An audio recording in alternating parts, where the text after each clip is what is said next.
네, 안녕하세요. 신앙열전 MC 강래은. 장소영입니다. 네, 오늘도 신앙열전이 진행되게 되었는데요.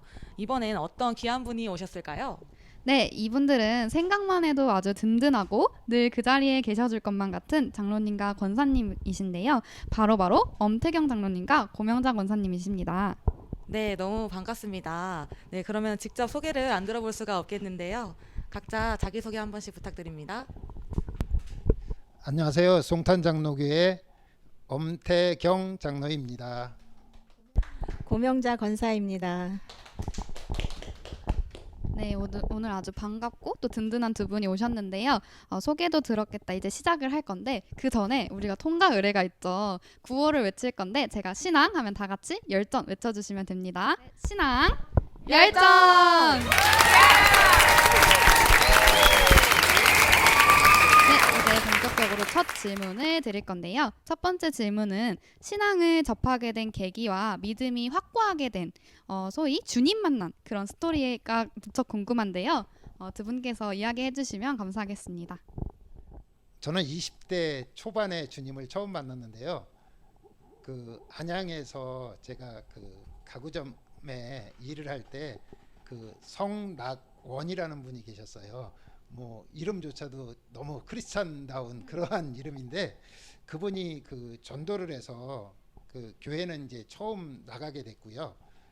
그리고 제가 주님을 확고하게 만나게 된 그 얘기는 그 예전에는 부흥회를 하면 교회에서 이렇게 이제 부흥회 마치고 부흥회가 물론 예전에는 막 2시간, 3시간 하다 보니까 밤 12시쯤에 이제 거의 끝나게 됩니다. 그러면 이제 이렇게 그 여운이 이제 부흥회의 여운이 있으니까 함께 모여서 이제 새벽 예배 때까지 또 모여서 기도를 하고 그러는 때가 많이 있었어요. 근데 이제 어느 날 부흥회를 마치고 이제 우리 청년들이 이제 교육관에 모여서 우리 기도회 하고 가자. 내일 이제 새벽 예배가 있으니까 처음에는 뭐 1시간 정도 이렇게 모여서 기도회를 하고 가기로 했는데 그날따라 그 기도회를 이제 시작했는데 이렇게 이제 젊은 사람들은 잘 이해하기 좀 어렵겠지만 나이 드신 분들은 그런 상황을 많이 보셔서 잘 이해가 되실 것 같아요. 그 기도회를 시작했는데 이제 어느 한 청년이 이제 마귀의 역사가 시작됐습니다. 이제 계속 기도회를 방해를 하는 거를 그분이 이제 부회장님이었었는데 그분에게 그러한 역사가 일어나니까 이제 청년들이 더 마음을 합해서 기도를 하기 시작했는데 그 기도를 하는 시간이 저도 몰랐습니다. 나중에 이제 그 새벽 예배 시간이 다 돼서 이제 기도회를 끝났는데 정말 하나님의 역사가 그 마귀와 싸우기 시작하면서부터 시작된 역사가 이제 새벽까지 이어진 거죠. 그래서 새벽에 일어나고 보니까 무릎이랑 이 발목 이런 데가 다 까져서 피가 나고 그날 밤에 그러니까 그날 새벽에 저는 주님을 처음 만났고 그로 인해서 신앙생활을 계속하게 되는 계기가 되었죠. 저는 이제 아가씨 때는 이렇게 예수를 안 믿었어요. 그래갖고 장로님하고 결혼하고 나서 예수를 접했거든요. 근데 이제는 장로님은 계속 주일학교다 청년부다 그래갖고 맨날 늦게 오고 신혼인데 나는 혼자 집에서 매일 그렇게 하다가 이제는 어느 날 신방대원으로 따라가게 됐어요. 근데 이제는 그 목사님께서 신방하기 전에 항상 그 신방 그 가야 하는 그 집이 있잖아요. 그래서 그냥 그 집 하나하나를 놓고 기도를 해라. 그래서 지하실에 가서 기도를 하는데 눈물이 괜히 나는 거야. 눈물이 한 30분, 1시간 동안 나 혼자 흘렸던 것 같아요. 근데 기도하면서 그때 예수님을 만난 것 같아요. 예수님이 찾아오신 것 같습니다. 네, 두 분의 신앙에 대한 얘기를 들어봤는데요. 장로님이랑 권사님 둘 다 이제 전도를 통해서 이렇게 교회를 오시게 된 것 같은데 저희도 누군가의 이제 전도를 통해서 교회를 오게 됐고 그런 만큼 이제 저희 모두도 믿지 않는 사람들에게 전도를 통해서 또 교회에 올 수 있게 하는 성도가 됐으면 좋겠습니다. 또 이렇게 또 주님 만난 스토리를 들어봤는데 정말 언제나 주님 만난 스토리를 듣는 거는 가슴이 뜨거워지는 것 같아요. 네, 그리고 또 부흥회를 통해서 만나셨다고 했는데 이 시대에 많이 없어진 부흥회가 정말 아쉽고 저희도 그런 기회가 많이 찾아왔으면 좋겠다는 생각을 해봤습니다. 네, 그럼 다음 질문은요. 우리 교회 담임 목사님이신 권혁철 목사님과의 특별한 인연이 있다고 들었는데요. 권혁철 목사님과 만난 스토리를 한번 얘기해 주시면 감사하겠습니다. 우리 목사님은 제가 뭐 결혼하고 얼마 안 돼서 목사님이 그 청년이었죠. 신학교 가시기 직전에 오신 걸로 제가 성기동 교회에 오신 걸로 기억을 하는데 그 한마디로 표현하면 뭐 정의감과 열정 그런 것으로 똘똘 뭉치셨던 그러한 청년이 아니었나 싶어요. 물론 혈기도 굉장하셨었고요. 그래서 본인 마음에 안 드시면 좀 그리고 특히나 운동을 굉장히 좋아하셨던 그런 목사님으로 만났던 것으로 기억합니다. 네, 저희가 알지 못한 만나기 이전의 목사님의 모습을 들었더니 참 감회가 새롭고 뭔가 옛날 이야기를 흥미롭게 들은 것 같아서 기분이 좋은데요. 혈기왕성하신 목사님의 모습을 상상하니까 괜히 웃음이 나고 기분이 좋은 것 같습니다. 네, 다음 질문은 송탄 장로교회에 여기 오시게 된 또 계기가 궁금한데요. 이것도 장로님께서 대답해 주시면 감사하겠습니다. 제 그 마음이 울컥해지는데 뭐 이제 저한테는 제 신앙 생활 가운데는 그렇게 좋은 기억은 아닙니다. 누구나 신앙생활하면서 뭐 여러 가지 그 상황들을 만나게 되고 또 어려운 문제라든가 교회를 옮기게 되는 게 그렇게 쉬운 이야기가 아니거든요.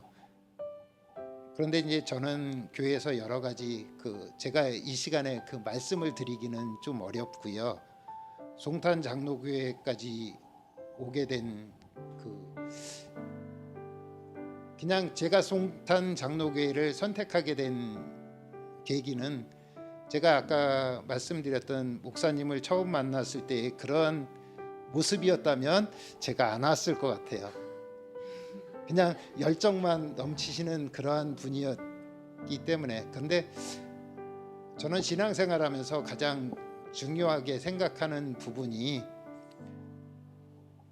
우리가 하나님의 말씀과 삶이 일치할 수는 없지만 얼마만큼 내 삶을 하나님의 말씀에 비추어서 그 일치할 수 있도록 삶과 한 가지로 살아갈 수 있느냐에 중점을 맞추는 것이 중요하다고 생각을 하는데요.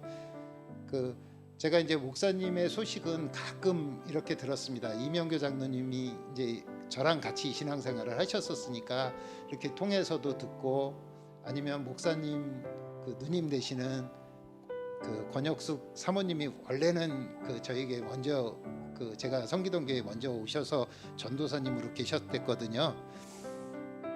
근데 이제 여러 경로를 통해서 목사님 소식을 듣고 있는데 저는 제일 감명받았던 게 사랑의 실천을 하고 계시다는 그러한 게 가장 제 마음에 우리 송탄 장로교회로 오게 된 계기가 되었던 것 같습니다.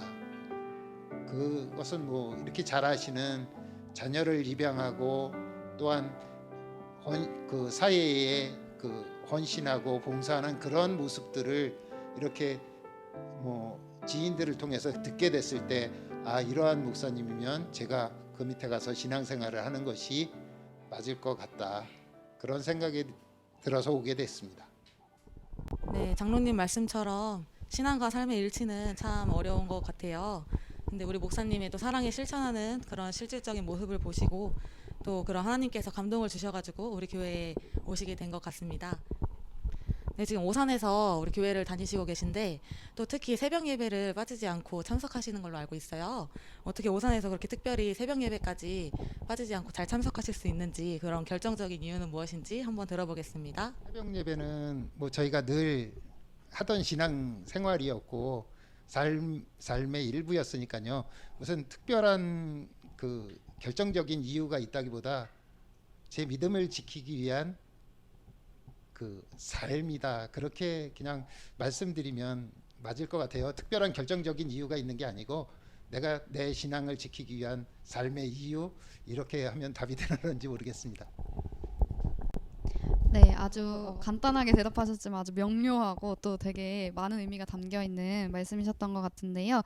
새벽 예배가 참 중요하다고 알고 있고, 또 저도 개인적으로는 그 대학 생활을 하면서 늘 이제 새벽 예배를 다니고 했었는데, 또 지금은 어떤 우리가 신앙생활을 하고 있는지 스스로도 좀 돌아볼 수 있는 답변이었던 것 같아요.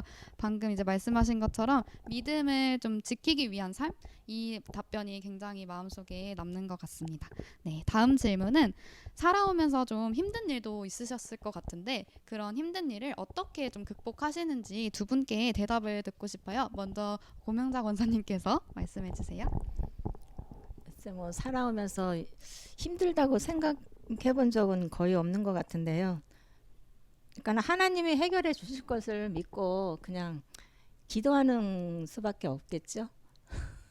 하나님이 해결해 주실 것을 믿고 묵묵히 기도합니다. 뭐 저도 거의 같은 대답인데요. 뭐 힘든 일이 없었다면 뭐 사람이 살아가는데 그렇게 살아가는 사람은 아무도 없겠죠. 근데 이 어려운 순간을 만나는 때마다 하나님이 우리를 그 인도하신다는 확신이 좀 더 컸던 것 같아요. 그래서 하나님 앞에 기도하면 우리를 지키시고 우리를 모든 환난에서 건져 주신다 하는 그 믿음으로 이겨내지 않았나 생각합니다. 담대하게 그냥 믿고 기도하신다고 이렇게 대답을 해주셨는데 그 질문 속에서 정말 얼마나 힘든 삶을 걸어왔는지 그런 게 말하지 않아도 느껴지는 것 같아요. 저희도 힘든 일이 있을 때 좌절하지 말고 이렇게 장로님과 관사님이 해주신 말씀처럼 하나님을 믿고 의지하고 기도하는 그런 청년이 되겠습니다. 네. 다음 질문은 좀 가벼운 질문일 수도 있는데요. 혹시 주로 뭐 회사 끝나고 나서 아니면 뭐 집안일 끝나고 나서 여가 시간에 주로 어떻게 보내시는지 한번 듣고 싶어요. 장로님부터 혹시 여가 시간에 대해서 말씀 한번 해주세요. 이 질문지 받고 가장 좀 어떻게 답해야 하나 가장 난해했습니다. 특별한 여가 시간은 없는 것 같아요. 이게 살다 보면 이제 한참 일할 때인 분들은 뭐 대부분 다 비슷한데 제가 이제 새벽 예배 왔다가 집에 도착하면 요즘에 뭐 구체적으로 말하면 한 6시 40분 그 정도 돼요. 그러면 집에서 제가 7시 15분에 출근을 해요. 그러면 뭐 그냥 밥은 후딱 먹고 뭐 이렇게 출근을 하는데 그러면 저희가 이제 6시에 근무를 마치면 저는 다시 이제 저희 어머니 집에 출근을 합니다. 저희 어머님이 이제 그 치매 초기 증세이신데 이제 아직도 혼자 계신 것만 해도 너무 감사하기는 하고요. 그래서 어머니랑 이제 오시는 거 보고 이런저런 얘기하고 8시쯤에 집에 오면 뭐 저희가 취침 시간이 좀 새벽에 일어나다 보니까 9시 반 그 전후로 자게 됩니다. 그러다 보니까 집에 오면 뭐 말 몇 마디 하고 거의 뭐 그냥 씻고 자는 그러다 보니까 그런 특별한 취미는 가져본 게 없는 것 같고 취미가 없는데 괜히 장황하게 말을 했네요. 그냥 주말 같은 때는 그냥 보건사랑 같이 뭐 이렇게 오산천을 산책을 한다든지 그런 게 취미인 것 같아요. 네, 저도 장로님하고 거의 비슷하죠. 저는 어머님께는 안 가지만은 그 다음 날 어머님께 보낼 음식을 만들어야 되고, 그래서 준비를 해서 장로님이 아침에 출근하시면 싸보내야 되고, 그래서 그냥 주말에는 둘이 손잡고 개천 돕니다. 두 분이 여가 시간 어떻게 보내는지 질문을 드렸는데 좀 당황스러운 질문이셨던 것 같기도 한데요. 또 들어보니까 나름대로 빈틈없이 또 힘드시게 또 보내는 면도 있지만 두 분에서 이렇게 손 꼭 잡고 산책하시고 이런 면도 어떻게 보면 바쁜 일상 가운데서 누릴 수 있는 어떤 평안한 그런 모습을 본 것 같아서 되게 기분이 좋아지는 것 같아요. 다음 질문은 화목한 가정이 되기 위해 필요한 것은 네모다라는 빈칸 질문을 드려보도록 할 텐데요. 이건 먼저 고명자 권사님께서 답변해 주시면 감사하겠습니다. 글쎄 뭐 화목한 가정이 되기 위해서는 서로가 이해하고 배려하는 마음이 먼저인 것 같아요. 서로 나쁜 일이든 좋은 일이든 서로 배려할 줄 알고 그것을 감사할 줄 아는 그런 가정이 그냥 화목한 가정이 되기 위한 가정이라고 생각합니다. 이거 스토리가 이상해지는데 제가 이거 설문지를 뽑아가지고 이렇게 이제 저희 집사람하고 처음에 공통적으로 해야 될 거는 같이 이렇게 한번 봤고요. 그리고 나머지는 이제 각자 그 정리를 하기로 했는데 저랑 답이 똑같았었네요. 저도 그래서 화목한 가정이 되기 위해 필요한 것은 저는 그 가로 안에다 이해다 이렇게 써놨는데 똑같은 답이 돼서 그렇습니다. 네, 정말 화목한 가족이 되기 위해서는 이해와 배려라고 해주셨는데 두 분께서 이렇게 마음도 통하시고 또 정말 서로 이해하고 배려하고 살고 계신 것 같아요. 저희가 봤을 때도 정말 닮고 싶은 가정이 아닌가 이렇게 생각이 듭니다. 그럼 다음 질문은요. 신앙 안에서 지금 어떤 부모가 되어야 하는지에 대한 질문이에요. 그 장로님과 권사님 이제 슬하에 자녀분들이 계신 걸로 아는데 혹시 어떤 부모가 되어야 하는지 장로님께서 한번 대답해 주시면 감사하겠습니다. 제일 어렵습니다. 저도 슬하에 이제 형제가 있는데 한 아이는 신앙생활을 잘하고 한 아이는 잘 못합니다. 뭐 거의 안 한다고 봐야 되겠죠. 이런 부분에서 제가 어떤 부모가 되어야 된다고 생각하는 것은 마음에 정리할 수 있지만 정말 어떻게 바르게 키워야 하는 건지는 저도 지금도 기도하고 있는 중이고 제가 단 하나는 언젠가는 저희 아들이 하나님 품으로 돌아오겠지만 그래서 제 삶을 아들들에게 보여주는 것이 가장 그 신앙 안에서 바른 부모가 아닐까 그렇게 생각을 합니다. 그래서 물론 그 아이를 놓고 기도를 하며 내 삶을 바르게 산다면 내 아이가 지금도 교회는 본인은 안 가면서 저희 교회 갔다 왔는지는 꼭 확인을 합니다. 그런 것을 보면서 좀 더 제가 제 삶을 그 아이가 볼 때에 바르게 또한 기도하면서 양육을 하면 그 돌아오지 않을까 그렇게 생각을 하며 그러한 부모가 되어야 된다고 다짐하고 있습니다. 저는 부모가 실천해야 된다고 생각을 했거든요. 이제 저도 장로님과 같이 항상 기도하고 있는데 하나님이 언제 응답을 해주실지 아주 답답합니다. 빨리 응답해 주셨으면 좋겠습니다. 네, 자 답변을 잘 들어봤는데요. 사실 진짜 신앙에서 어떤 부모가 되어야 한다? 이거는 장로님 말씀대로 참 어려운 질문이었던 것 같기도 해요. 저희한테 나중에 후에 뭐 이런 걸 물어본다 해도 저희도 답변하기가 어려울 것 같은 그런 질문이라고 생각이 들었는데요. 그래도 두 분께서 공통적인 게 삶으로 보여주는 거, 또 실천하는 거라고 하셨는데 거기에 되게 공통적인 답변이 있었던 것 같아요. 그래서 그 다른 자녀분도 꼭 빨리 하나님 품으로 돌아올 수 있도록 저희도 같이 기도했으면 좋겠고, 또 그게 답답하고 힘들지라도 하나님 때에 맞춰서 또 역사하실 줄을 믿으며 저희가 기다리는 수밖에 없을 것 같습니다. 네, 다음은 이제 살면서 가장 기억에 남는 것에 대해서 질문을 드릴 텐데요. 먼저 장로님부터 대답해 주시면 감사하겠습니다.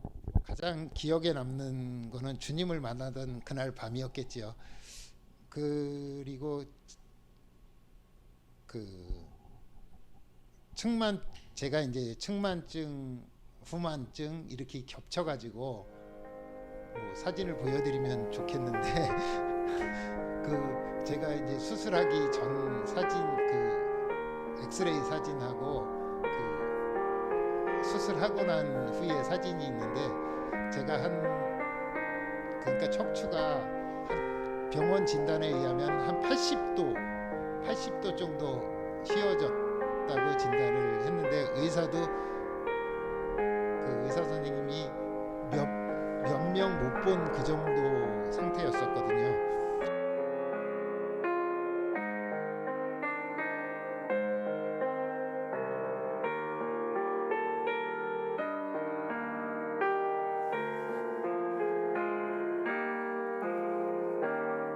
그래서 그 수술하던 날 밤, 그리고 제가 한 12시간 정도 수술을 했는데, 그 중환자실에서 들어가서 있던 그날을 제 인생에서는 가장 잊지 못하는 것 같아요. 제가 이렇게 중환자실에서 뭐 이제 호수랑 이런 게 다 입에 있으니까 막 답답하고 그러기도 했지만, 이렇게 제일 괴로웠던 건 통증이 너무 심한데, 이렇게 눈 떠보면 한 2시간쯤 지났을 것 같다고 생각했는데, 시계바늘이 거의 그 자리에 있어요. 딱 1분도 안 가고 거의 그 자리에 서 있는데, 막 그걸 계속 시계를 보면서 이제 계속 그러면서, 이게 뭐 지옥은 이거보다 훨씬 더 고통스럽고 정말 무섭겠지만, 이런 게 지옥이겠구나 하는, 그래서 그 밤이 제 인생에서는 제일 잊혀지지 않는 그러한 시간이고 기억되고 있습니다. 예, 저는 우리 큰아들을 장날 어렸을 때 한번 잊어버렸었어요. 그래갖고 엄청 땀 뻘뻘 흘리면서 찾아다니던 기억이 있는데, 그 아이를 찾게 해주신 것도 감사하고 너무 살면서 그게 제일 기억에 남는 것 같아요. 그리고 또 저번에 한 번은 장로님 생신이라 우리 손녀랑 아들이랑 뭐 옷 사러 갔는데, 놀이터에서 손녀를 보라는 거야, 나한테. 자기네들은 옷 사갖고 올 테니까.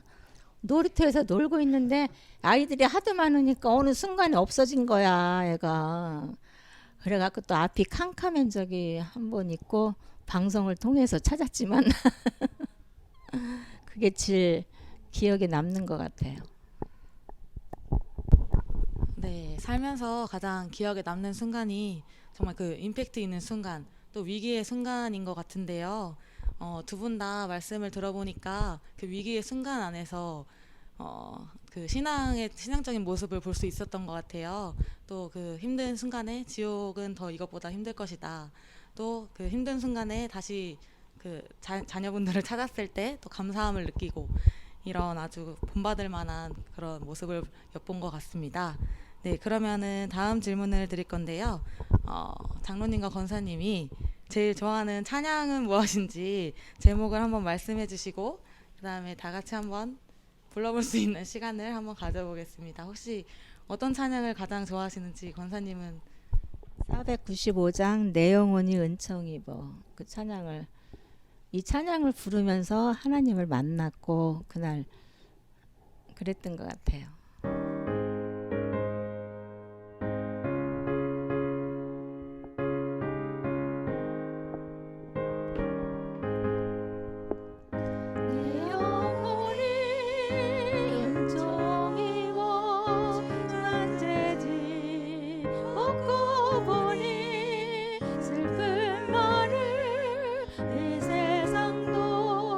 전국으로 와 너도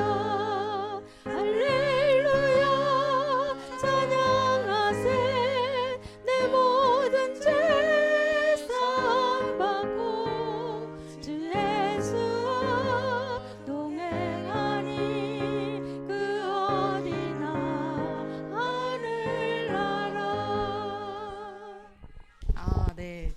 정말 장로님과 권사님의 그 옥구슬 같은 목소리로 들으니까 정말 더 좋은 것 같아요. 네, 내영훈이 은총 입어 찬양 너무 저도 좋아하는 찬양인데요. 함께 불러볼 수 있어서 너무 좋았습니다. 그러면 이제 장로님이 혹시 좋아하시는 찬양은 무엇인지 들어볼 수 있을까요? 저는 453장 주는 나를 기르시는 목자 찬양을 제일 좋아합니다. 네, 그럼 다 같이 1절만 한번 불러보겠습니다.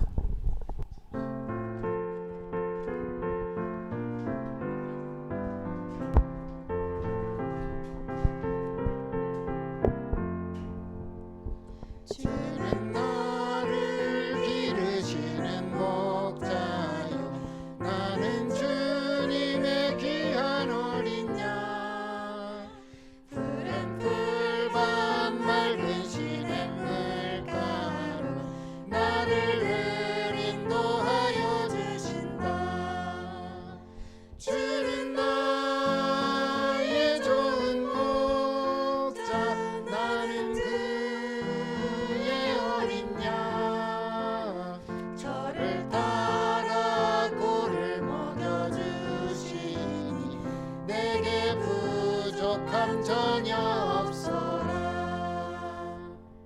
네, 두 분이 좋아하는 찬양을 함께 불러보는 시간을 가졌는데요. 내용원이 응총이버 그리고 주는 나를 기르시는 목자 이 두 찬양을 좀 묵상하면서 드는 생각은 정말로 주님을 따라서 의지하며 살아가는 삶을 실천하고 계신 것 같아서 되게 보기도 좋고 또 저희도 본받아서 그런 신앙을 가지면서 살아가면 참 좋을 것 같다고 생각이 들어집니다. 네, 다음 질문은요. 앞으로 남은 이제 인생이 또 요새는 100세 시대잖아요. 그래서 아주 긴데 이 앞으로 남은 인생에 목표가 있다면 어떤 것이 있을지 궁금합니다. 그래서 먼저 장로님부터 답변 부탁드립니다.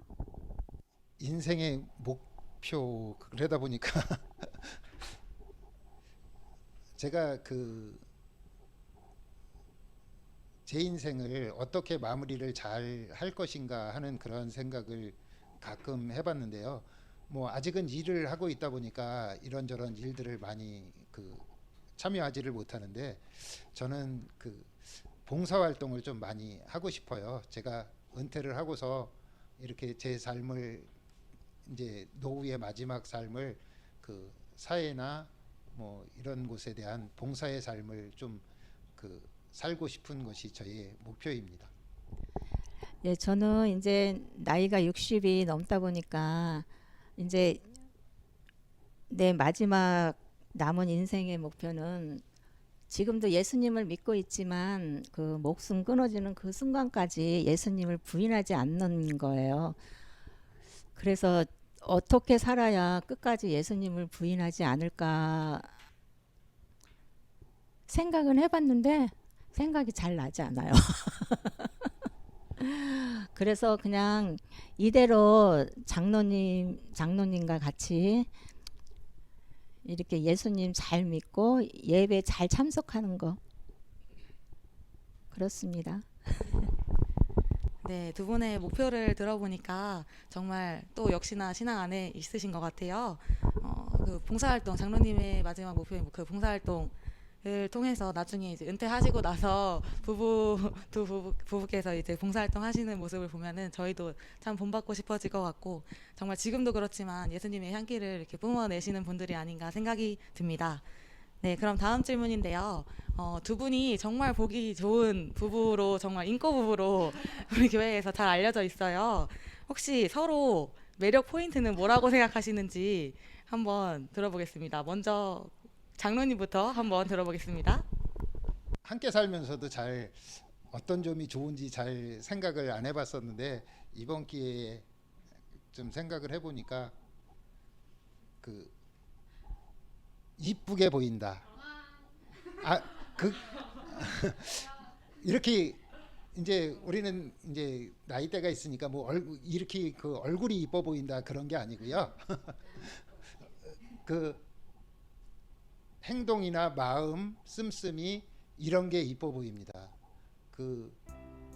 그냥 단적인 예로 저희 어머니에 대한 생각도 저보다 더 예쁘게 합니다. 그런 거 하나하나 이렇게 보면서 이렇게 삶이 예쁘니까 그런 게 굉장히 그 매력 포인트가 아닐까 생각합니다. 저는 장로님은 산이라고 생각해요. 항상 그 자리에 있는 산이라고 생각하고 비 올 때 우산이 되어주고 내가 추울 때 이불이 되어주는 그런 장로님입니다. 네, 두 분의 아주 유쾌하고도 또 애정이 뿜뿜한 답변을 들어봤는데요. 근데 장로님 얼굴도 권사님 예쁘세요. 네, 얼굴도 예쁘시고, 네, 마음도 예쁘시다고 하니까 아주 보기 좋고요. 또 권사님도 이제 산에 비유해서 잘 말씀해 주셨는데 아주 저희가 보기에도 공감 가는 답변이었던 것 같아요. 네, 다음 질문은요. 지금 코로나 시대라고 불리잖아요. 이 코로나 시대 때 좀 비대면 예배도 드리기도 하고 각종 신앙생활 하는데 좀 어려움이 성도님들께서 있으세요. 그래서 이런 신앙생활을 할 때 어떠해야 하는지 이거에 대해서 답변을 들어보고 싶습니다. 장로님부터 답변해 주시길 부탁드립니다. 참으로 어렵고 힘든 시기를 다 같이 보내고 있는데요. 제가 이제 늘 1부 예배를 드리다가 오늘 2부 예배를 참석을 했는데 저는 이렇게 1부 예배 때는 인원이 작고 2부 예배 때는 한 두세 배 이렇게 많이 모이시는데 이제 그 순간 예배에 함께 할 수 있다는 그 순간 울컥했던 것 같아요. 이게 우리가 이런 시대의 예배를 좀 예배가 제약을 받고 여러 가지 어려움을 많이 이렇게 받고 있는데 모두가 다 예배의 중요성을 좀 알았으면 좋겠고요. 아무리 어려워도 아무리 힘들어도 예배가 우선인 1순위가 될 수 있는 그러한 신앙생활을 한다면 우리가 결단코 하나님 안에서 낙오되지 않고 하나님의 나라까지 갈 수 있는 삶이 되지 않을까 그렇게 생각을 하고요. 그래서 예배를 가장 중요시하는 삶이었으면 좋겠습니다. 저는 코로나 시대에 어렵다 하지만은 우리가 믿음 안에서 그냥 평상시 같이 옛날 그대로의 모습으로 평상시대로 그냥 예배 드리는 게 그냥 좋다고 생각합니다. 네, 두 분 다 예배의 중요성에 대해서 말씀을 해주신 것 같은데요. 우리 모든 성도님들 다 이 어려운 코로나 시대 속에서도 정말 그 본질인 예배의 중요성을 잃지 않고 믿음 생활을 끝까지 다 잘 하셨으면 좋겠습니다. 네, 그리고 또 코로나 시대가 얼렁 이제 마무리가 되어서 다 같이 함께 예배 드릴 수 있는 그런 순간이 왔으면 좋겠습니다. 네. 다음 질문은요. 두 분께서 가장 마음에 새기고 있는 성경 구절이 있으신지 또 그 이유는 무엇인지에 대해서 한번 들어보고 싶어요. 이번에는 한번 권사님부터 대답을 들어보겠습니다. 저는 목사님이 주일날 설교하신 그거 요한복음 3장 16절 말씀을 그거는 딴 구절은 다 잊어버렸는데 이 구절은 하루에도 몇 번씩 내가 되뇌이곤 하거든요. 그래서 3장 16절 하나님이 세상을 이처럼 사랑하사 독생자를 주셨으니 이는 저를 믿는 자마다 멸망치 않고 영생케 하려 하심이니라. 이 말씀입니다. 이 안에 모두가 다 하나님의 사랑이 하나님이 나를 얼마나 사랑하시는지 그게 다 들어있고 목사님이 2주에 걸쳐서 말씀하셨으니까 저도 실은 똑같은 말씀이었었어요. 근데 자기가 그걸 썼으니까 거기다 접어서 다른 거를 요한복음 3장 16절은 제가 신앙생활하면 첫 번째로 외웠던 성경 요절이었기 때문에 늘 마음에 있었고요. 그래서 제가 다음으로 제 마음속에 늘 있던 말씀은 갈라디아서 2장 20절입니다. 내가 그리스도와 함께 십자가에 못 박혔나니 그런즉 이제는 내가 산 것 아니요 오직 내 안에 그리스도께서 사신 것이라. 상반절 말씀인데 제가 외우는 건 여기까지고 하반절은 제가 잘 읽지는 못하는데 외우지를 못해서 제가 이렇게 메모를 해가지고 왔는데요. 이제 내가 육체 가운데 사는 것은 나를 사랑하사 나를 위하여 자기 자신을 버리신 하나님의 아들을 믿는 믿음 안에서 사는 것이라. 이 말씀을 가장 좋아하는데, 특히 저는 그 상반절, 오직 내 안에 그리스도께서 사신 것이라, 이 말씀이 가장 제 마음에 새겨 있고 그 말씀을 가장 좋아합니다. 네, 두 분의 그 마음에 새기고 있는 성경 구절도 들어봤는데 역시 두 분이 금슬이 좋으셔서 그런지 일심동체셔서 그런지 아주 말씀까지도 똑같이 새기고 계셨는데요. 다른 구절도 이제 말씀해 주셨지만 본질은 좀 사랑? 그리고 나를 부인하고 예수님을 따르는 그런 마음가짐이셨던 것 같아요. 저희도 이런 각자 마음에 새기고 있는 그런 구절들이 있을 텐데 다시금 상기하고 또 이런 모습을 본받으면서 나아가면 좋겠다고 생각이 듭니다. 네, 다음 질문을 이제 드릴 건데요. 청년들에게 해주고 싶은 말이 있으실 것 같아요. 그래서 청년들에게 어떤 말을 해주면 좋을지 권사님부터 한번 들어보겠습니다. 청년들을 보면은 청년 시절에는 되게 열심히 신앙생활을 했다가도 결혼 후에는 이렇게 나태해지는 거를 많이 봤어요. 그래서 결혼 후에도 그 청년의 그 왕성한 그 패기와 그 열정적인 믿음을 그대로 가지고 결혼 후에도 그렇게 했으면 좋겠다. 그렇습니다. 저는 뭐 청년들에게 딱 한 가지만 말하라면, 성경을 많이 읽고 요절을 많이 암송했으면 좋겠어요. 지금은 제가 이렇게 돌아보면 그 청년의 때에 그 외웠던 그 성경 요절이 마음속에 이렇게 머릿속에 남아 있는 거지, 작년이 되어 가지고는 외운 게 없는 것 같아요. 지금도 제가 뭐 이게 몇 장 몇 절 이런 것은 많이 까먹기도 했고 그랬지만, 지금도 수십 가지의 성경 요절이 그 머릿속에 있는데, 이런 것들이 다 청년의 때에 그 외우고 묵상하고 그랬던 말씀들이, 그런 것들이 내가 평생을 살아가면서 그 말씀들이 내 삶을 지배하게 되는 그러한 결과를 얻게 되는 것 같아요. 그래서 우리 청년들이 성경을 많이 읽고 특별히 요절을 많이 암송해서 이 지금 청년의 시대 때에 하나님의 말씀을 묵상한 거는 결코 잊어버리지는 않더라고요. 나이 들어서는 절대 못해요. 그러니까 청년의 때에 꼭 많이 읽고 또한 요절을 암송할 수 있기를 바랍니다. 두 분의 이제 청년들에게 해주고 싶은 말을 한번 들어봤는데요. 권사님께서 먼저 해주신 말씀에서 그 청년의 열정으로 결혼 후까지 믿음을 잃지 말라고 하셨는데, 저희는 이제 또 청년의 열정을 온전히 신앙 속에 쏟고 있는지 또 이런 부분에 대해서도 한번 다시 생각해 보게 되는 것 같습니다. 또 이제 장로님이 해주신 말씀을 또 본받아가지고 성경 암송을 이제 머리가 아직 돌아갈 때 암송을 많이 해야겠다고 이렇게 생각하는 시간이 되었습니다. 네, 그러면 이제 신앙적인 부분에서 저희한테 이런 말씀을 잘 해주셨는데요. 다음 질문은 또 저희가 그 사회생활을 하고 있는 친구들이 되게 많아요.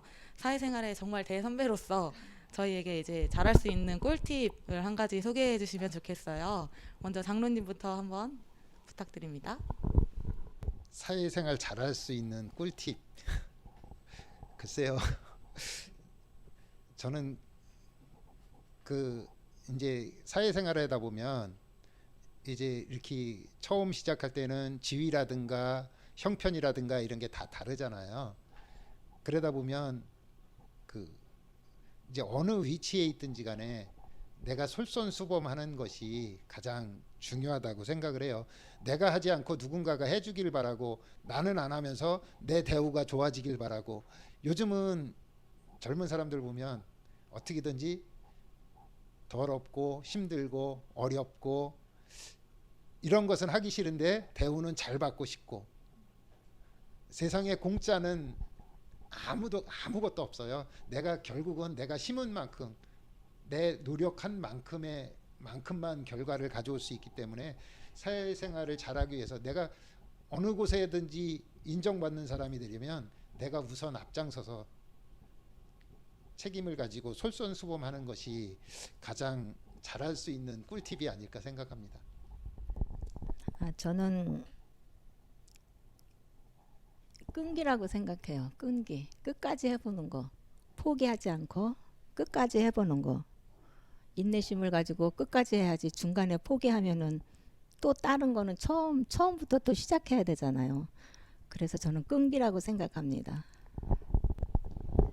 네, 사회생활을 잘할 수 있는 아주 꿀팁을 두 분에서 아주 잘 주셨는데요. 저도 사회생활을 하고 있다 보니까 이 말씀들이 더 많이 와닿는 것 같아요. 그래서 저도 사실은 직장에서 이제 좋은 평가를 받거나 또 이제 칭찬을 들을 때가 있는데 그럴 때를 좀 생각해 보면 장로님 하신 말씀처럼 좀 먼저 뭔가를 했을 때, 내가 노력하는 모습을 보였을 때, 혹은 이제 권사님께서 말한 대로 이제 인내심을 갖고 모든 상황을 대할 때 그 끝의 결과는 항상 좀 좋았던 것 같다는 생각이 지금은 드는 것 같아요. 그래서 이렇게 해주신 좋은 말씀을 좀 새기면서 우리가 세상 속에서 크리스찬으로서도 또 더 잘 살아갈 수 있는 밑거름이 되었으면 좋겠습니다. 네, 그리고 이제 드디어 마지막 질문을 남겨두고 있는데요. 네, 마지막 질문이니까 힘내시고, 네, 신앙생활에서 가장 중요한 한 가지를 꼽는다면 어떤 게 있으실지 두 분께 이제 답변을 들어보도록 하겠는데요. 권사님부터 한번 말씀해 주세요. 가장 중요한 것은 예배라고 생각해요. 예배 안에는 다 있잖아요. 찬양, 말씀, 기도 다 있잖아요. 그래서 예배가 제일 중요하다고 생각합니다. 여기 한 가지만 꼽는다면 그랬는데 저는 그 감사와 사랑 그리고 침묵이다. 뭐 이유를 꼭 말하라면 감사는 결국은 원망과 불평을 덮을 수 있고요.